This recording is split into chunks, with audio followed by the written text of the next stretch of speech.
If we're funding this type of research in a place like Wuhan, China, where we know that the CCP military is working hand in glove with all those scientists, I mean, this whole thing is a national security issue, and that's the questions they should have been asking Dr. Fauci today. In this episode, I sit down with Republican Senator Dr. Roger Marshall, an obstetrician and gynecologist from Kansas, to get his take on gain-of-function research, the origins of the virus, and Dr. Anthony Fauci's recent testimony before the House Select Subcommittee on the coronavirus pandemic.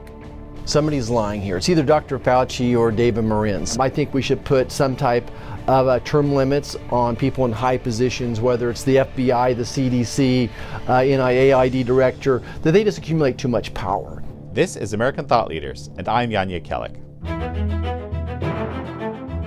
Senator Roger Marshall, such a pleasure to have you on American Thought Leaders. Jan, we're going to have a great discussion today. I've been looking forward to this for weeks. Well, absolutely. And I just, cut out a little bit early from the hearing where Dr. Anthony Fauci was testifying about COVID origins and some other things, as it turns out. I guess we managed to get about an hour and a half of the hearing in. What are your reactions? Yeah. Well, look, Jan, somebody's lying. Somebody's lying here. It's either Dr. Fauci or David Marins. Somebody is lying. First of all, Fauci once again lies that we were not funding, the United States was not funding gain-of-function research when the NIH, the State Department, experts in the field all said we were funding gain-of-function research in Wuhan, China, and Fauci still can't look the camera in the eye and admit to that. And then he says that Marins is lying, that he did not participate in any of these cover-up, and he's distancing himself. You can see Fauci very clearly trying to distance himself from David Marins' testimony. Even though he's been his number one assistant for 20 years, suddenly he's not a direct report anymore. Somebody out there is lying. So, one of the things, you wrote an op-ed which we ran in the Epoch Times on Sunday. You assert that he must have known about bioweapons development in China. And so this is something that struck me here because he's on record now saying, were you ever briefed that the U.S. State Department in 2005 issued warnings that the Chinese government was working on the creation of bioweapons? He says, I was not aware of that. Another one, did you ever discuss the Chinese bioweapons program with anyone in the intelligence community? He says, I never discussed the Chinese bioweapons program to my knowledge with anybody. I think it's his responsibility to know. And if he doesn't, then shame on him. He has two roles right now that he's being paid for. He's being paid for as the chief medical officer advisor, head of the NIAID for the president. But additionally, he's the chief biodefense for the civilian world, the chief civilian biodefense person as well. He's getting paid a salary to do that. How could he not know? I mean, this has been well-sourced knowledge since at least the 1990s, what Russia and China were doing from a biosecurity offensive weapon. So I don't know how anybody at his level of the government wouldn't know this. So if he doesn't, then shame on him. What do you make of the overall questioning? What we need to be focusing on is the process. That the processes that he didn't follow through and the processes that are absolutely missing. Beyond Dr. Fauci, we need to be talking about what we need to do as a government in this world of gain-of-function research. And gain-of-function research is code for bioweapon research. It really is the same thing. This is not two different issues. So we need to focus on why isn't national security in on these decisions where we're doing grants? Why are we funding gain-of-function research with our adversaries, these countries? Why are we letting scientists from these countries of concern into our laboratories as well? Could you imagine if I walked in here and said, we just sent our best nuclear scientists to Iran and to North Korea yesterday. And they're over here too in our lab. Their scientists are in our lab. But for some reason with this gain-of-function research, people can't make the visual. And they don't understand that even though there's not a bomb going off, that gain-of-function research has resulted in 100 times, maybe 1,000 times more deaths than nuclear bombs ever did. So we need to put it in that perspective. Where's the national security emphasis of this? And it's very clear, if we're funding this type of research in a place like Wuhan, China, where we know that the CCP military is working hand in glove with all those scientists. I mean, for crying out loud, the CCP labs are making the fentanyl precursors researchers that come over here. It's not like in America where you have Kansas State's research laboratory over here, and then the Fort Detrick's research laboratory over here. They're all in the same place. So we need to bring in this national security issue into all these grants that we're funding. Just if you can clarify for me, you said that bioweapons research has resulted in, I think you said 1,000 times more deaths than nuclear bombs. And just can you clarify, explain that to me a little bit? Yeah, well, I think that COVID-19 is a result of gain of function and the potential to be a biosecurity weapon. Why are they making a virus that's this horrific, that sticks to human lung cells like glue? It's very specifically designed. They could say, oh, we were going to make a vaccine for it. Right. But I just don't see why you'd be making this particular virus, which doesn't occur in nature, for the purpose of making a vaccine out of it. I can't make that connection. And that's the problem with gain-of-function research. What we would like to outlaw is anything that's being made for a bad purpose. Fauci in his comments today, it's crazy. He's saying, oh, if you expand the gain-of-function definition, we couldn't do research on a flu vaccine. What a horrible lie that is to tell the American public. That's not true at all. Well, yeah. So they would of course say that it's all about kind of preparing for future pandemics, right? So, well, 2 points, right? One is, of course, there's this doctrine of military-civil fusion, right, in China. Yes. So, like anything with the potential for a military potential has this kind of requirement that there is, I guess, cooperation or at least conversation about the potentials. And we know that, of course, the Chinese military was working in the Wuhan lab, and that's known as a fact. I suspect someone like Dr. Anthony Fauci would say, well, because we don't know what's going to happen in the future. We have no idea, right? So we're going to go in the lab, we're going to tweak things to make them highly infectious to humans so we can create the countermeasures. And that way, on the one side, we're protecting against random mutations. On the other side, we're figuring out how we can deal with potential bioweapons that are deployed against us. That's what they say. So they would say, well, there's nothing bad about this, right? Yeah, so as a physician, I'm always saying they're balancing the benefit to the risk. Mm-hmm. So for 30 years, they've been saying, if you allow us to do this research, we'll develop a vaccine that's going to save the earth. And they're for 30 years so far. But in the process, we've had multiple lab leaks, right? Even lab leaks here in the United States from our gain-of-function research as well for decades. That's why the Obama administration shut down gain-of-function research. But somehow Fauci's always found a way around it. It was because of our own lab leaks. So I understand the potential gain, but until you put the proper guardrails around it, the downside is just too horrible right now. And again, why would we be over there teaching them how to do this? I mean, let's back up. Ralph Barrick in North Carolina taught Dr. Shi how to do the protein spike. He then gave her the humanized mice that could had the ACE2 receptors as well. He taught them how to do this. Now, I trusted Dr. Ralph Barrick, a good professor, teacher, scientist from North Carolina, but we're in bed with the enemy right now. We're sleeping with the enemy, and I don't trust him. Remember, President Reagan, trust but verify. This doesn't apply just to nuclear weapons. This whole thing is a national security issue. We have to trust but verify. EcoHealth was just a funneling mechanism, money. We gave EcoHealth $150 million or some 20 years preceding COVID, and they're funneling it different directions, but they have no scientists at the WIB. They have no idea what they were doing there, and I think that's breaking the law too. I think the law says, the grant requirements say, you have to have proper, control of what's going on, eyes on. That's the questions they should have been asking Dr. Fauci today. Dr. Fauci, did USAID have anybody there in Wuhan supervising, participating in this? No.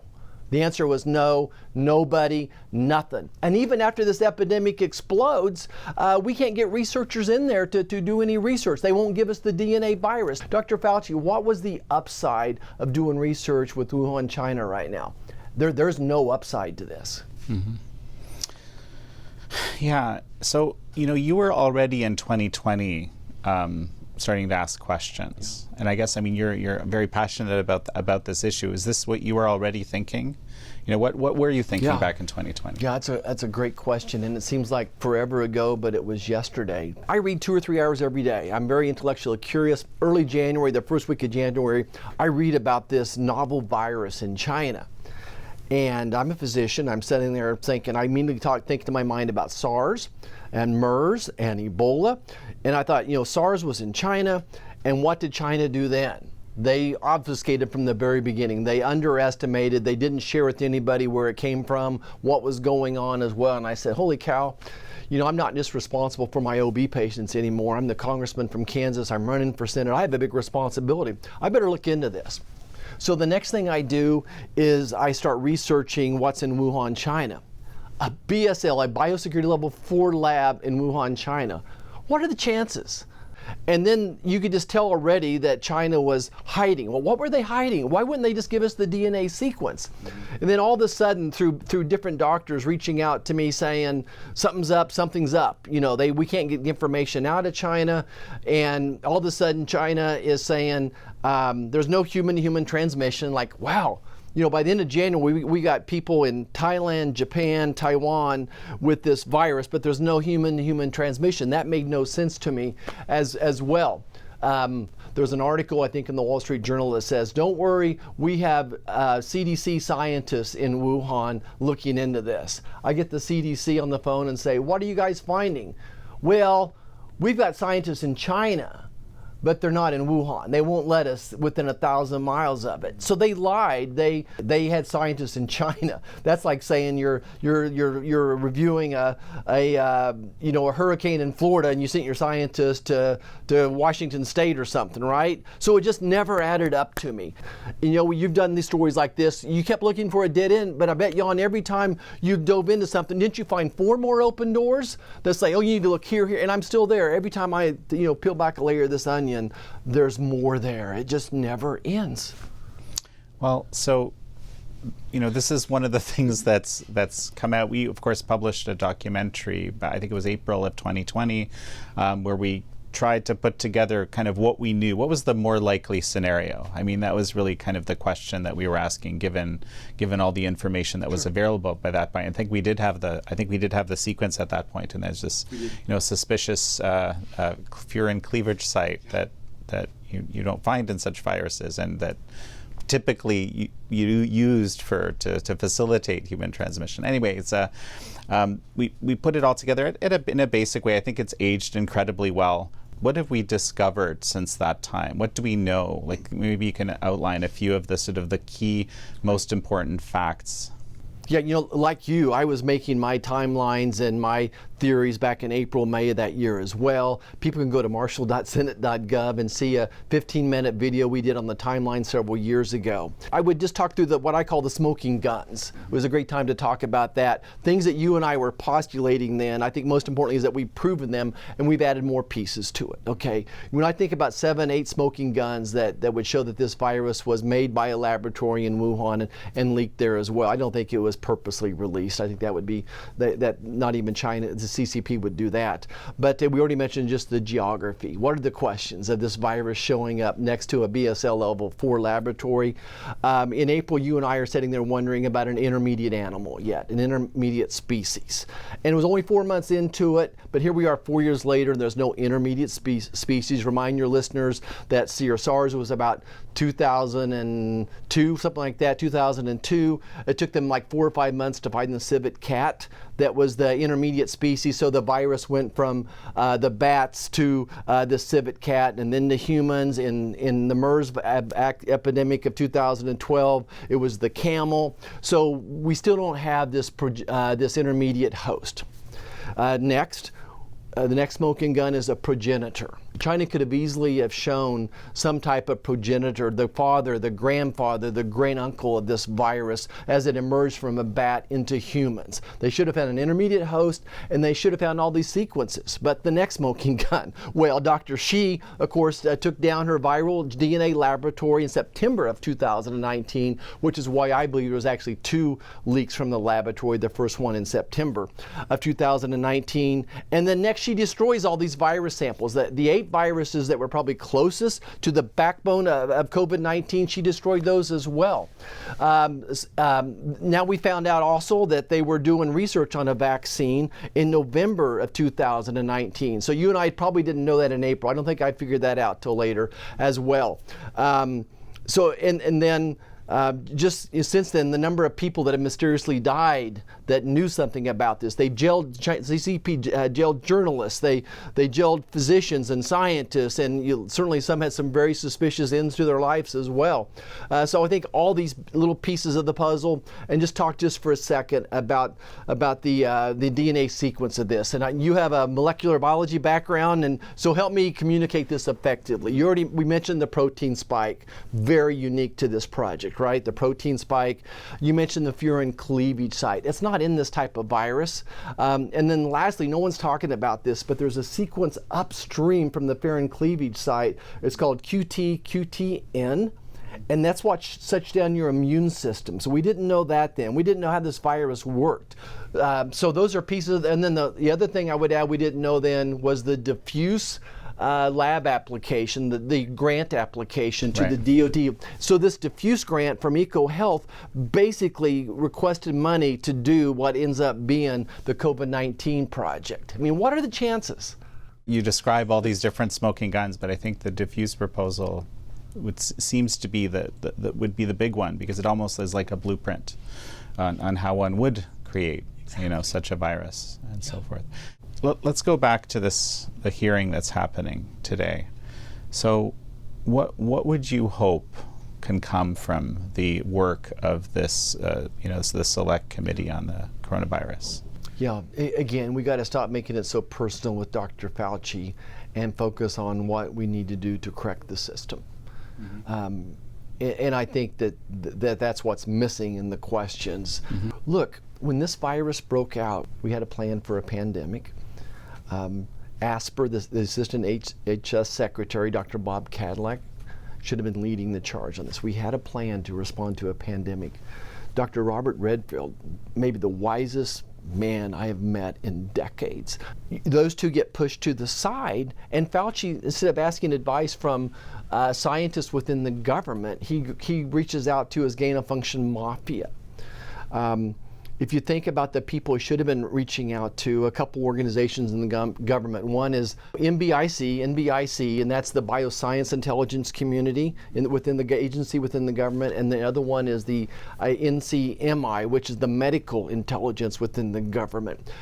He should have been reaching out to the FBI. In his testimony today, someone asked him, who should have he reached out to? I would have reached out to all. The State Department had incredible incriminating evidence, even before January 1st, 2020, on what was going on in China, all these suspicious happenings going on in the city, and the city becomes, during the military games, becomes vacant, a whole bunch of just coincidental pieces of the puzzle. But instead, Fauci centralizes it, and he consults with his viral gain-of-function mafia, the people that were going to get $2 billion of grants over a 2 years time frame.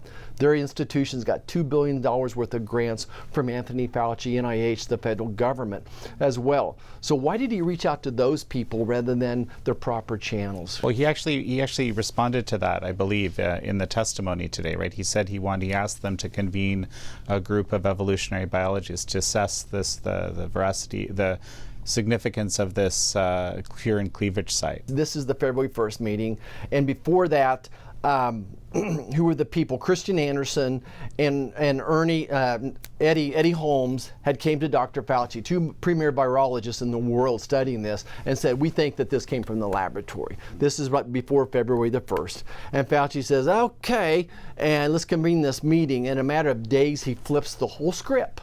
Just a week after that meeting, Fauci is on a podcast, on Newt Gingrich podcast, and he's got, who's he got with him? Peter Daszak, of all people, are on there saying, oh, there's no way that this could have come from a laboratory. So to me, again, just this whole trail of crumbs saying, my gosh, why is Fauci so motivated to hide this? Why doesn't he even give it the possibility this could have came from a laboratory? So something you mentioned in your op-ed that's relevant to this meeting that you just described is the Federal Advisory Committee Act.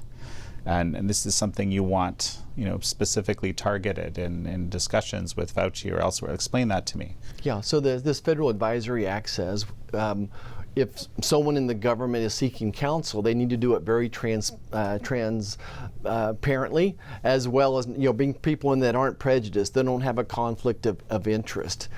And this is exactly the opposite of what Dr. Fauci did.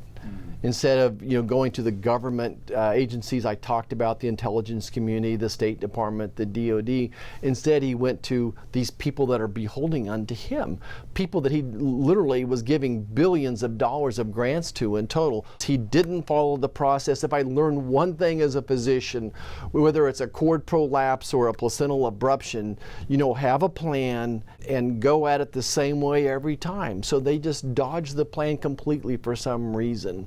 Our response to a pandemic was dodged. One thing that seemed to be clear to me looking at this testimony that was happening, or this hearing in general, was that there seems to be a bipartisan interest in holding Dr. Moran's and Dr. Dashak accountable for something. That I don't know if you read it that way as well as I did, but it seems like that. But in general, aside from accountability, you have to make sure that this sort of situation doesn't happen again. How do we do that? I mean, my reflection on the hearing today is we took 2 steps back, and you brought this out. This turned into more of a partisan hearing, where the Democrats are basically applauding Lord Fauci and the Republicans trying to find somebody accountable. The last hearing more agreed that David Moran's is the culprit here, and Peter Daszak and EcoHealth are the culprit here, and I think there's been a very concerted effort by the insiders at NIH to throw those 2 under the bus. I absolutely think that that's what's going on here. It is so hard to walk away from the politics, and I don't get this. I get so frustrated. To me, this is about health. It's the health of millions of people. 1 million Americans have died. We have 15,000 Americans with long COVID that are incapacitated right now, and we still don't have all the truth. If an airplane wrecks, we go to great length to find out why, how come. So we need a 9/11 style, deep, a full-throated forensic investigation. Take the investigation out of D.C., for crying out loud. Let's get the politics out of it. Take it to Kansas. Take it somewhere else and do a full-throated forensic investigation of this and see and learn from our mistakes. And then I think the ideas that we're throwing around are different types of legislation. Legislation number 1 is NIAID needs its own inspector general. Okay, they don't have an inspector general. Next, in all the grant process, they need to bring in national security. I think we should put some type of term limits on people like Dr. Fauci, people in high positions, whether it's the FBI, the CDC, NIAID director, that they just accumulate too much power.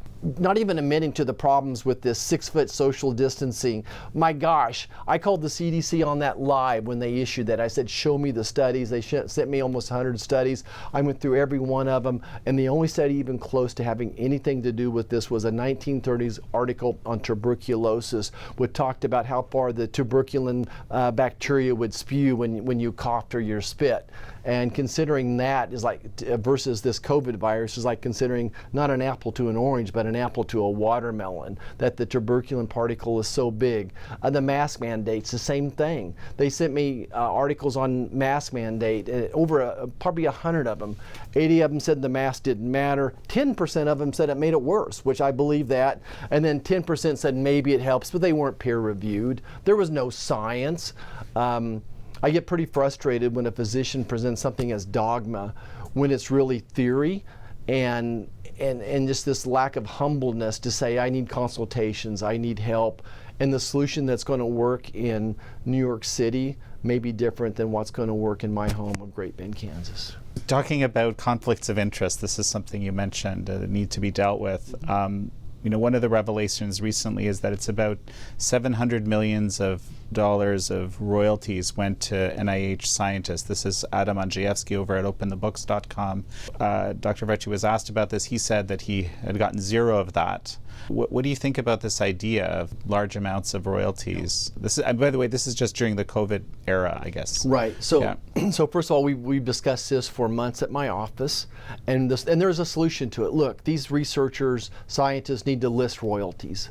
and I'm not sure where or how, but much like I have to report every investment I make as a senator, these folks that are that work for the federal government, they get royalties or anything close to what you would call a royalty that you or your family members are getting. It is that simple. We need a law that says that. I don't want any wiggle room, so we're going to.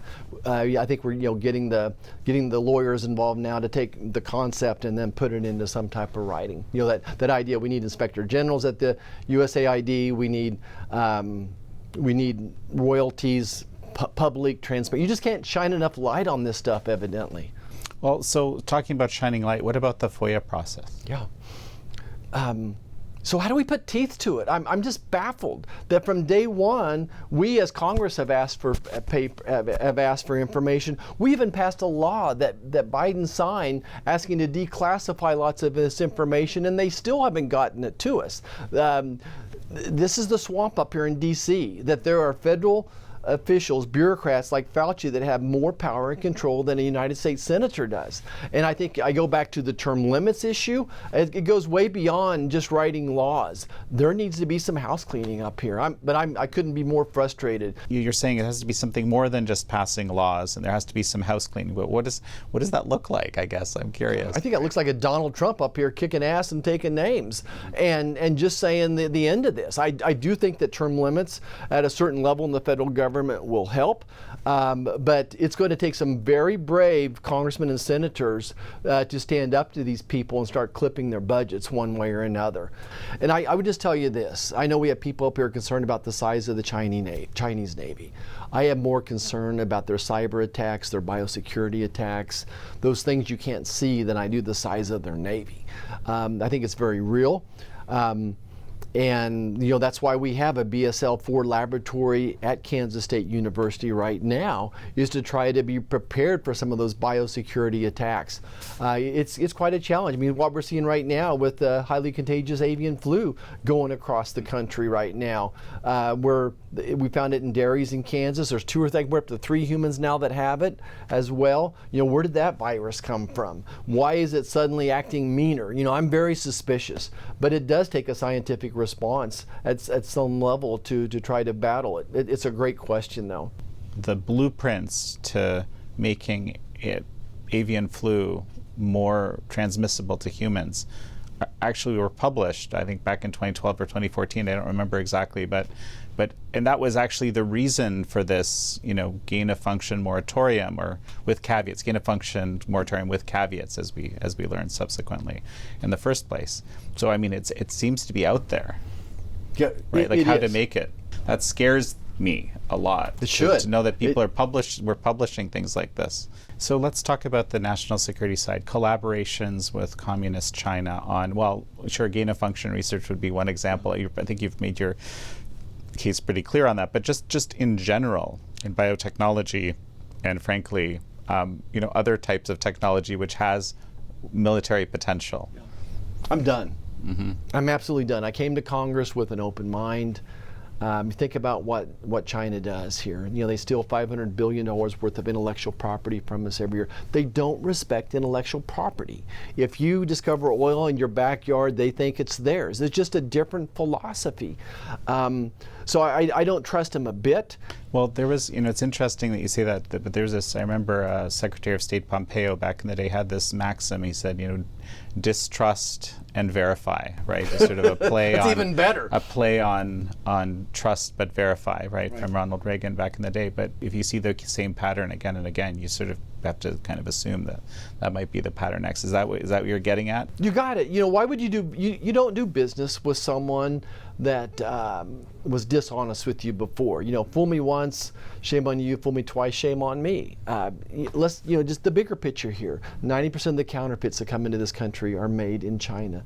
90% of the fentanyl precursors made in CCP labs coming into this country as well. We mentioned the intellectual property theft, the cyber attacks. I said in these financial institutions and see the cyber attacks coming over more than a dozen per second. They're all coming from 4 or 5, actually 2 or 3 countries, from Russia and China and typically North Korea. What else do we need to see here? Why would we cooperate with them? So as we finish up, you mentioned term limits for for government bureaucrats. What about for congressional members? Absolutely. I'm Okay. all for it. It's one of the first things I signed up for. But it wouldn't be fair for Kansas to have term limits and the other states not. That's my caveat is. But if there was ever an opportunity to vote for that, we could argue, a senator probably 2 terms, is a House 3 or 4, I don't know. But I would be all for it. Okay. Any final thoughts as we actually finish? Until someone can convince me that it's safe, America needs to, at a very minimum, stop funding gain-of-function research, which I think is much more dangerous than nuclear bombs are at this point in time. We should stop funding it with adversaries. We shouldn't be giving them any more of our technology. And to a point that, from a conversation you and I had earlier, though, is if they're going to continue their research, we have to figure out where and what we're going to do here so that they don't get ahead of us. So I acknowledge that. But it's going to take some very thoughtful people to put the proper guardrails around how we're going to do that research. But we cannot be doing this research with our adversaries. Well, Senator Roger Marshall, it's such a pleasure to have had you on. I enjoyed it, Jan. Thank you. Thank you all for joining Senator Roger Marshall and me on this episode of American Thought Leaders. I'm your host, Yanya Kellick.